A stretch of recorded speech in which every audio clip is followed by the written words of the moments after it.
See, the term Negro was birthed in Portugal. Even the first slaves to be sold in the transatlantic slave trade never touched the continent of Africa. I'm gonna say that again so you could understand or possibly didn't hear. The first slaves to be sold in the transatlantic slave trade never saw the continent of Africa. See, by law, the only slaves that could be brought to the Americas were Negroes born in Spain and Portugal, brought directly from Spain and Portugal to the colonies. But later, a charter granted by Emperor Charles to Lorenzo de Gondomar gave permission to transport Spanish Negroes directly from Africa to the Spanish American colonies. He circumvented the legal statute established by Ferdinand and Isabella that slaves must have been born in Spain by allowing Africans to enter the Americas, provided they quote-unquote convert during the voyage. I know for some this might be hard to swallow, so let me paint the full picture for you. There was a people who lived in Spain and Portugal who were called the Negroes. These Negroes claimed to be the remnants of the Yahudiym, or the Jews, left after Nebuchadnezzar took the Judeans captive. Every historian attested that not only were they black, but according to writers like J.A. Rogers, so dark were the Jews, especially of Portugal and southern Spain, that many whites thought all Jews were black. And sometimes the writers would use the word swarthy, which means black. For instance, 'tis also a vulgar error. He wrote that the Jews were all black, but this is only true of the Portuguese, who marrying always one another beget children like themselves, and consequently the swarthiness of their complexion is entailed upon their whole race, even in northern regions. So some people like to take the word swarthy and say it doesn't mean black. Well, just for kicks, let's take a look at it. Swarthy, from the root word swart, Old English swart, black, dark, of night. Gothic swart, dark colored, black, from the PIE root swardo, dirty, dark, black. The true Germanic word, surviving the continental languages, but displaced in English by black. Well, let's get an older definition from another dictionary. Swarthy, see swart, being of a dark hue of dusky complexion, tawny in warm climates. The complexion of men is universally swarthy or black. The Moors, Spaniards, and Italians are more swarthy than the French, German, and English, black as the swarthy African. So let's continue. This is why, again, the Duchess of Brantes, who was the ambassador, a wife to the ambassador of Portugal, said, the Jew, the Negro, and the Portuguese can be seen in a single person. Why? Because they were a single person. And these Portuguese Negroes were known for things that might ring a bell to an African American. Number one, they were known for writing poetry set to music. But in their pure poverty and touching tenderness of the pathos, the Jewish poets of Spain not only excelled their Moorish rivals, but every poet before or since.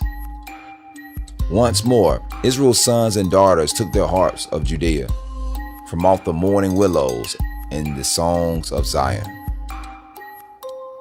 The Jews and Moors in Spain by Joseph Krosov.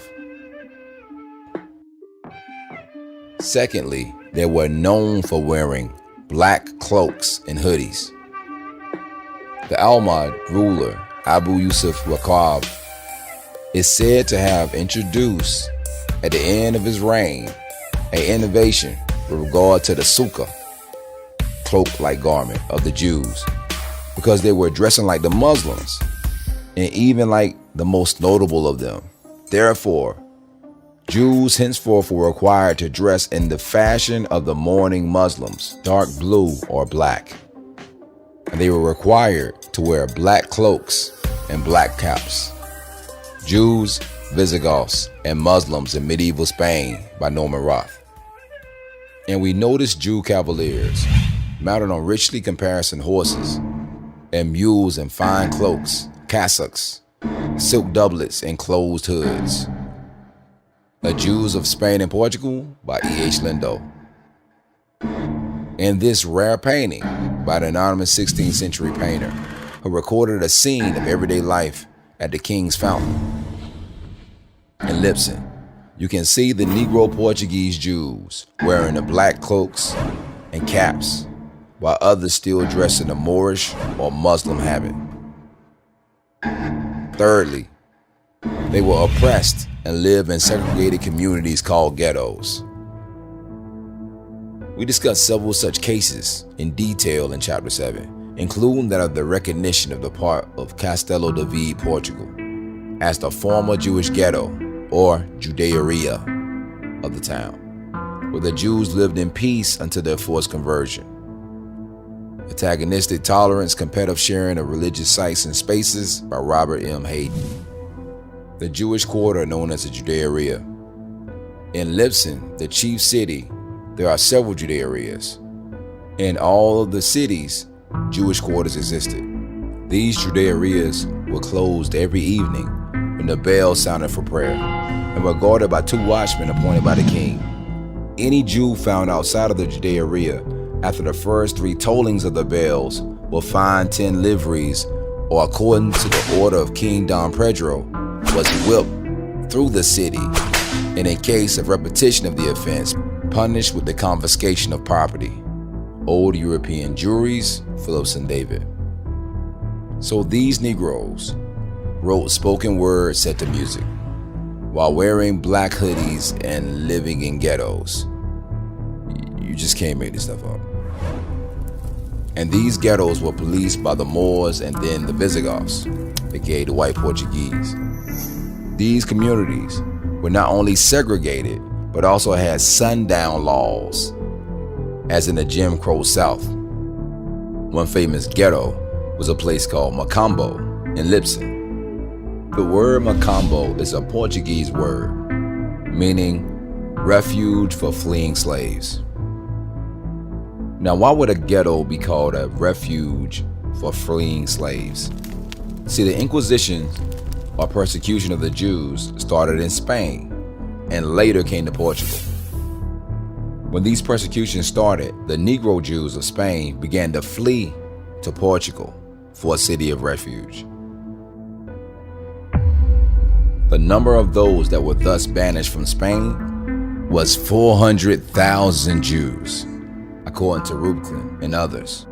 Mariana says, "'Tis not easy to reduce them to any certain number. Most writers affirm there were 170,000 families that departed. Others say there were 800,000 persons, a prodigious number, almost exceeding belief. Some of them, who were a little more dilatory in gathering together their effects and would not turn Christian, were sold for slaves. The Jews, thus driven from Spain, fled for the most part into Portugal."